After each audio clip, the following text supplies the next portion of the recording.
precisamente hablemos de ese equipo de San Francisco que recibió en casa a Detroit. La última vez que se enfrentaron en playoffs fue en el año 57.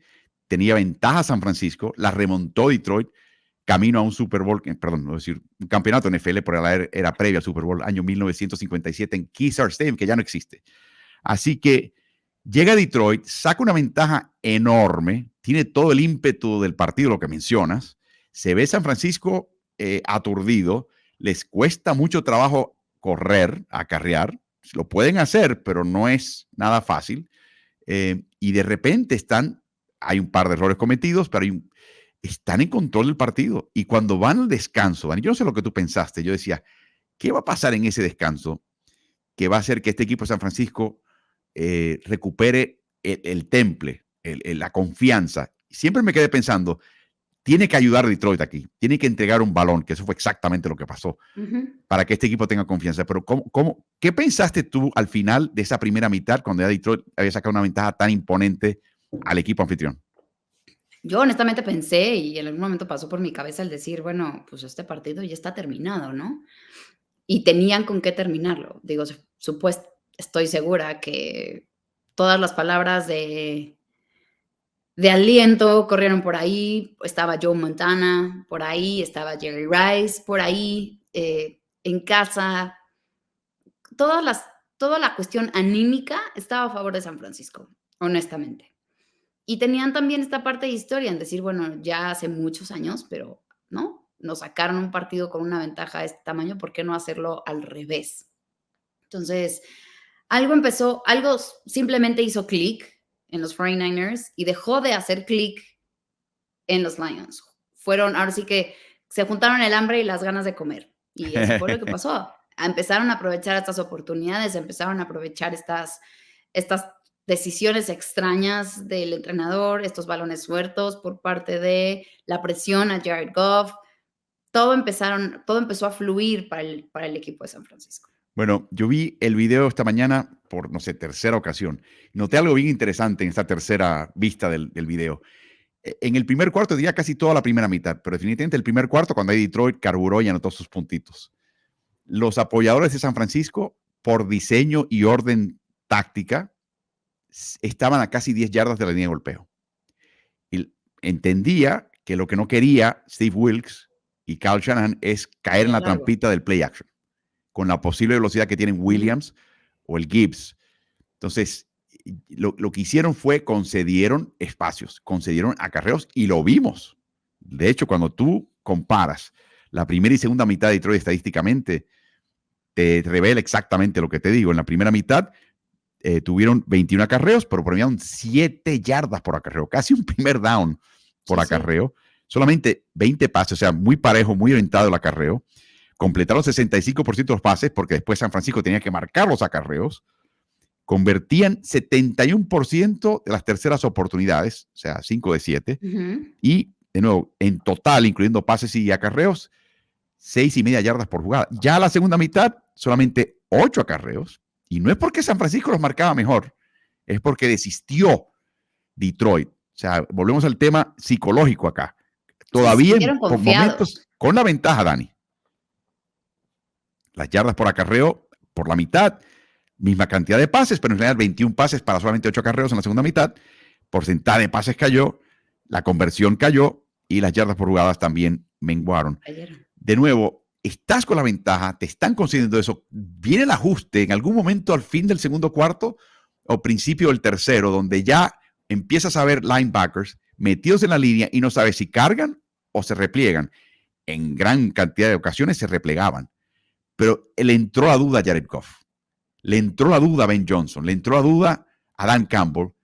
Y empezaron a pasar, a estrictamente diseñar jugadas de pase, casi sin play action, porque desistieron de acarrear.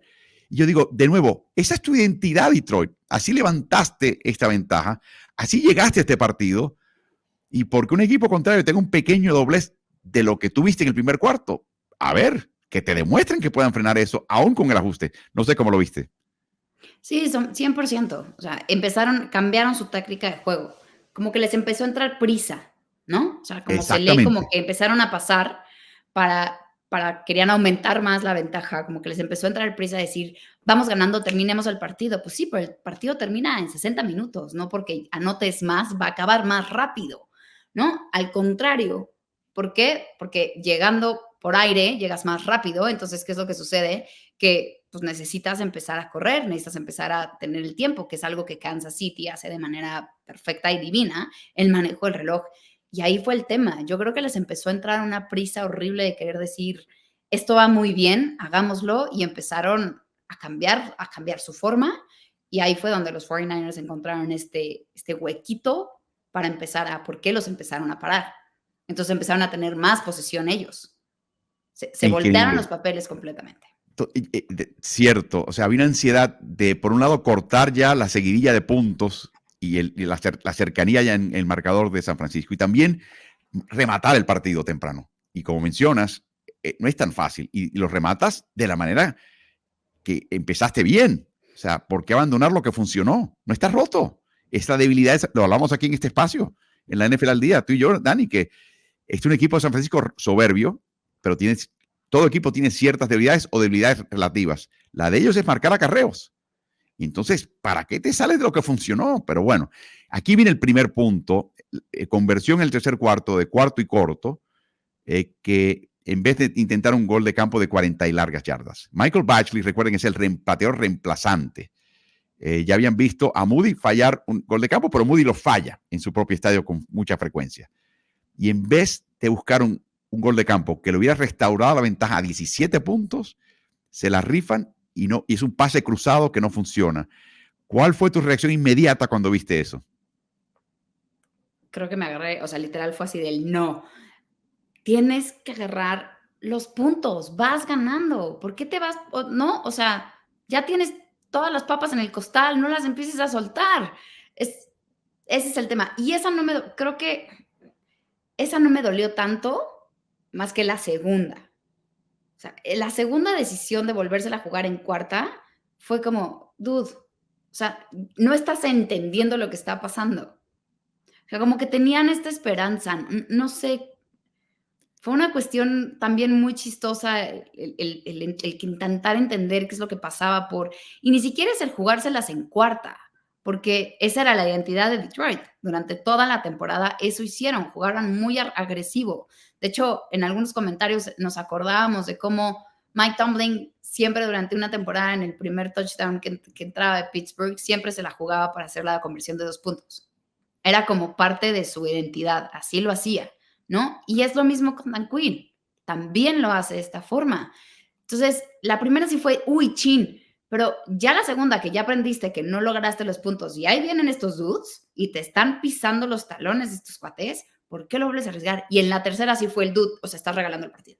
Exactamente. O sea, lo mencionamos en este espacio. En algún momento Dan Campbell comenzó ese hábito de rifársela en cuarto down porque su equipo no tenía talento. Era una manera de hacer algo inesperado que, si funcionaba, le daba confianza al equipo y le daba capacidad de puntos, extender series y quizás anotar goles de campo. Llega un momento que tu equipo es bueno. Quiero decirte algo. Yo vi la cinta de nuevo una vez más esta mañana. A mí me dejó la boca abierta la labor de la línea defensiva de Detroit. La ofensiva es muy buena. La defensiva jugó muy, muy bien. Lo único que necesitaban era un poquito de Alex Anzalone, entrar por ahí y llenar algún huequito de vez en cuando. Pero los 4 jugaron un partidazo, verdaderamente limitando todo lo que fuese los acarreos de McCaffrey. Limitaron a Trent Williams, y eso es fácil decirlo, pero no hacerlo. No. Y todo lo que fuese jugadas estiradas paralelas a la línea de golpeo para tratar de dar una vueltita, estaba muy bien marcado por Detroit. La línea defensiva de Detroit jugó su mejor partido del año. Purdy se sentía incómodo, realmente incómodo la primera mitad. Exactamente. Pero si tú tienes un equipo que ya es bueno, pues confía en él, con la ofensiva estándar, con la defensiva estándar. Y Dan Campbell en este partido para mí demostró que no ha cambiado el chip. Que pensó que todavía su equipo era el inferior de los dos, cuando lo que estabas viendo en el campo era una ofensiva que estaba metiendo puntos, una defensiva que estaba jugando su mejor partido, y la secundaria floja, pero una defensiva al frente que está jugando su mejor partido contra un gran equipo, la mejor defensiva de la liga, podrías alegar. o por lo menos la más completa, la que tiene más armas. Eso sí, Ujú. creo que lo podemos decir sin debate. Y volvió a este tema que a mí, francamente, te digo, son las cosas que hace que pierdas un partido como este a veces. Aunque hay que mencionar algo, Dani. Los gurús de las estadísticas de avanzada te dicen que había un 0.002% de ventaja si te las rifabas que si no te las rifabas. Yo siempre digo que esas estadísticas se basan en todo un cuerpo, un banco de datos que incluye partidos cuando esto sucedió en el primer cuarto, cuando no hay un playoff por el medio, cuando o sea, Cuando yo no lo te que estás quiero ver es enfrentando a situaciones San Francisco. similares. Situaciones similares, ¿qué pasa? El problema es que en situaciones similares son tan específicas que no hay suficientes puntos de datos para tú poder decir, esta estadística tiene suficientes bases como para tú poder ser, para ser confiable. Te digo, la primera vez que se la jugaron en cuarta oportunidad, no lo vi mal, ¿no? Había mucho partido, todavía había mucha oportunidad, o sea, era, ¿no?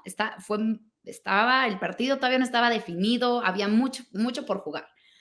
Pero ya esta segunda y esta tercera fue como no estás entendiendo lo que está pasando, porque aparte, creo que también el hecho de haber fallado la primera y el que vinieran de atrás y el que se estuvieran acercando, también hizo un poco el que los Lions empezaron a presionar un poco más por hacer estas jugadas, por realmente completar esta cuarta oportunidad. Y todavía puedo llegar a decir que el jugarse en la cuarta oportunidad, a lo mejor, como dices, ¿no? Las estadísticas te dicen que hubiera sido exactamente lo mismo, que intentar patear el gol de campo, te dice que así es la identidad del equipo. No estoy en desacuerdo. Creo que lo que acabó matando a los Lions fueron los regresos de balón. Ahí Sí, sí fue el como decir, que le llaman turnover ratio, una sí. vez que entregas dos balones al equipo contrario, ya tus estadísticas para poder ganar el partido bajan de manera inmediata. Y eso para mí fue todavía peor que el jugársela en cuarta oportunidad. ¿Te acuerdas que nos reunimos con un grupo para estudiar estadísticas y ver las fuentes de estadísticas y buscamos las del año previo?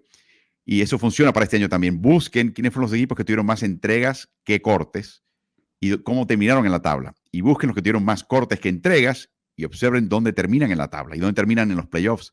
Y te das cuenta que esa estadística, el intercambio de errores, es la más fundamental para determinar quién gana o pierde. Claro, dentro de un número de una temporada puedes tener un comienzo muy feo de entregas Ujú. y luego corregir. El número final puede que esconda el hecho de que corregiste el problema, pero Lo que tienes le que pasó a entender un poquito la Buffalo estadística, pero de que determina ganadores y perdedores es la más es un hecho. importante, pero lejos. Y aquí le costó la supervivencia al equipo de Detroit. Curiosamente, hablaremos más adelante, Ben Johnson, coordinador ofensivo, se queda. El entrenador de quarterbacks se queda. Le tiene mucha fe al proyecto y se van a quedar un año más con Detroit Lions.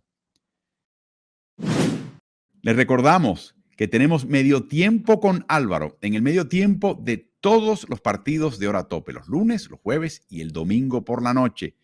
Sintoniza la cuenta de Ritmo NFL en Instagram, trae tu pregunta, se van volando estos 13, 15 minutos, comienzan tan pronto termina la primera mitad y tenemos la tendencia ya a liquidar tan pronto comienza la segunda mitad. Así que acompáñanos por Instagram en Ritmo NFL, sigue esa cuenta y acompáñanos en los medio tiempos con Álvaro. ¿Y tú? ¿Estás en ritmo? ¡Ay!